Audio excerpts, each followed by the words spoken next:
शिवसेना आणि भारतीय जनता पक्ष यांचा एक मतदार स्वतःचा वर्ग आहे आणि त्यांच्या विरोधातली मतं ही तिघांमध्ये डिवाइड होत आहेत अशी परिस्थिती फक्त मुंबईत नाहीये, इतरत्र सर्वत्रही तुम्हाला ती थोड्याफार फरकानं तशी दिसते. खरं युद्ध सुरू झालेलंच नाहीये.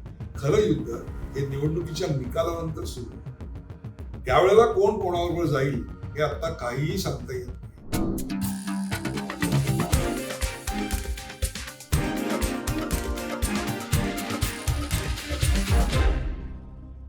मला तुम्हाला एक खूप महत्त्वाचा प्रश्न विचारायचा आहे. जेव्हा 5 जुलैला ठाकरे बंधूंच्या एकत्र येण्याचा इव्हेंट झाला, त्याच्यानंतर बऱ्याच चर्चा झाल्या, मराठी माणसांना ही युती व्हावीशी वाटत होती. तुम्ही असं म्हणालात की ठाकरे बंधूंच्या या युतीमागे स्क्रिप्ट रायटर कोणीतरी दुसरंच आहे, भाजप स्क्रिप्ट रायटर आहे असं तुम्हाला म्हणायचं होतं.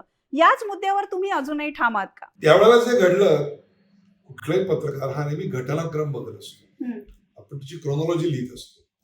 या तारखेला या वाजता काय घडलं, या तारखेला या वाजता, त्याच्यावर काही आपण आणखी बांधत असतो. परंतु आता स्क्रिप्ट रायटर कोण आहे आणि कोणाच्या एकत्र येण्याचा स्क्रिप्ट रायटर कोण आहे हा मुद्दा आता गैरलागू ठरलेला आहे. आता मुद्दा जो आहे, खरं युद्ध झालंच नाही अजून. मी तुम्हाला पुन्हा एकदा सांगतो, हे रेकॉर्ड करून ठेवा. खरं युद्ध सुरू झालेलंच नाहीये. खरं युद्ध हे निवडणुकीच्या निकालानंतर सुरू होईल.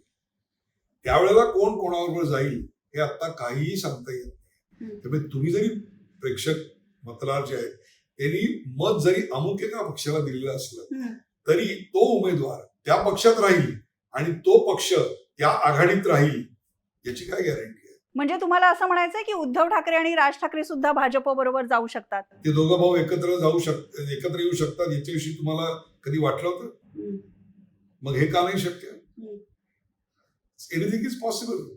आजच्या इतक्या गतिमान राजकारणात की रात्री 4 पर्यंत प्रदेशाध्यक्षांच्या समोर नाक घासणारे की आम्हाला तिकीट द्या तिकीट द्या, दुसऱ्या सकाळी 10 वाजता दुसऱ्या पक्षाचं तिकीट घेऊन आम्हीच या पक्षाचे कसे तारणहार म्हणून गेलेले आहेत. सर्वच पक्षामध्ये आलेल्या उपऱ्यांबद्दल प्रचंड नाराजी आहे. त्यामुळे हे सगळे एक राजकारणातला विचित्र दौर आहे असं माझं मत आहे. बरोबर.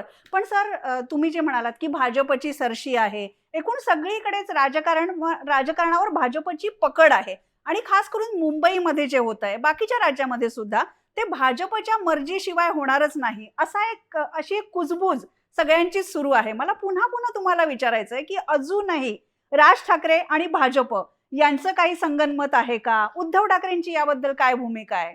मला असं वाटतं हे निवडणुकीच्या निकालानंतर जास्त बाहेर येईल. आता या क्षणाला हा मुद्दा गैरलागलाय. निवडणुकीच्या निकालानंतर कोण कोणाबरोबर जाईल आणि कोण कोणाची मदत घेईल याच्यावर सगळं अवलंबून आहे. एक तुम्हाला मी मुद्दा सांगतो. साधारणतः महानगरपालिकांच्या निवडणुकीमध्ये शेवटच्या क्षणाला कोण उमेदवार निवडून येतोय याचा अंदाज घेऊन मतदान करणारे मतदार खूप मोठ्या संख्येने असतात. जर त्यांच्या पसंतीच्या उमेदवाराला निवडून याची शक्यता दिसत नसेल तर त्याला ते मतदान करत नाही. त्याचा ऍडव्हान्टेज आता भारतीय जनता पक्षाला आणि शिवसेनेला मिळणार आहे.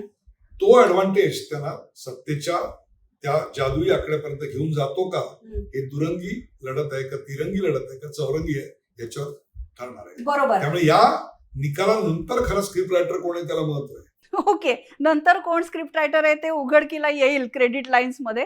पण सर, सगळेजण हेच म्हणतायत की एकीकडे वंचित बहुजन आघाडी आणि काँग्रेसची युती, दुसरीकडे राज ठाकरे आणि उद्धव ठाकरेंची युती, आणखीन शरद पवार गटाची वेगळी भूमिका, अजित पवार गटाची वेगळी भूमिका, हे सगळं आहेच. म्हणजे भाजप एकीकडे आणि बाकीच्या सगळ्या पक्षांमध्ये मतांचं विभाजन. आता तुम्हाला बरोबर निवडणुकीचं गणित सेफॉलॉजिकली कळलं.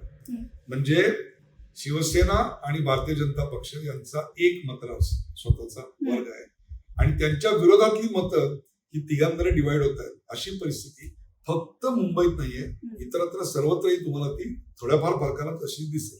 पण मला तुम्हाला विचारायचंय सर, निकाल लागले की भाजपची समजा सरशी झाली तर सगळे असं म्हणतात विरोधक काही करतच नाहीत, विरोधक लोकांचे प्रश्नच घेऊन उभे राहत नाहीत. पण त्यांच्याकडे जर आर्थिक निधीची कोंडी असेल, जर भाजप वेगवेगळ्या पद्धतीनं ईडी सीबीआयच्या माध्यमातून त्यांची कोंडी करणार असेल तर विरोधकांनी उभं कसं राहायचं भाजप समोर? तुम्हाला ईडीची भीती वाटते?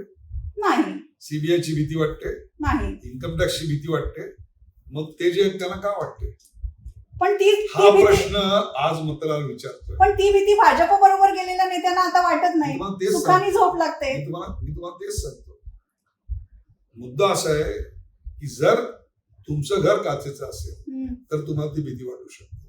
त्याच्या पलीकडे जाऊन मी तुम्हाला म्हणतोय, आज तुम्ही सत्तेच्या वापराविषयी बोलताय, आज तुम्ही निधी वगैरे या विषय मांडताय. भारतीय जनता पक्ष किंवा शिवसेना सुद्धा विरोधात होतीच की, त्यांच्याकडे निधीची कमतरता होतीच ना, पण त्याच्यावर त्यांनी आपल्या मेहनतीने मात करत सत्तेपर्यंत पोहोचले. तीच संधी आज जे विरोधक आहेत त्याला आहे. आणि मुळात आता या क्षणाला कुणीच सत्तारूढ आणि कुणीच विरोधक नाही. याचं कारण 2.5 ते 3 वर्षाचा कालावधी गेलेला आहे. Considerable time. निवडणुकांची टर्म संपली 2017च्या 2022 पर्यंत. लगेच निवडणुका झाल्या असं झालंय का? नाही झालं. त्यामुळे आता कोणाला सत्तारूढ म्हणणं आणि कोणाला विरोधक म्हणणं हे कितपत योग्य याचा विचार व्हायला पाहिजे. नाही, हा प्रश्न सगळ्यांनाच पडलाय सर. पुण्यामध्ये अजित पवार आणि शरद पवार यांची आघाडी होते आणि ते भाजपच्या विरोधात उभे ठाकतात. पिंपरी चिंचवड महापालिकेची ही सगळी स्थिती झाली ती सत्ताधारी भाजपमुळे असं ते म्हणतात आणि दुसऱ्या दिवशी कॅबिनेटमध्ये हजर राहतात. म्हणजे मतदारांनी करायचं काय हा खूप मोठा प्रश्न. सत्ता सुंदरी नावाची जी गोष्ट आहे ना, ती माणसाला काय काय करायला लावते बघा. म्हणजे पुण्यामध्ये विरोधात उभा राहायला लावते आणि मुंबईत आल्यानंतर बैठकीत शेकहँड करायला लावते. 2 भावांना एकत्र करते, तर पुण्यात ताई आणि दादांना एकत्र करते. 2 मित्र पक्षांना मुंबई आणि ठाण्यामध्ये एकत्र ठेवते, जळगावमध्ये एकत्र ठेवते, संभाजीनगरमध्ये एकत्र ठेवते.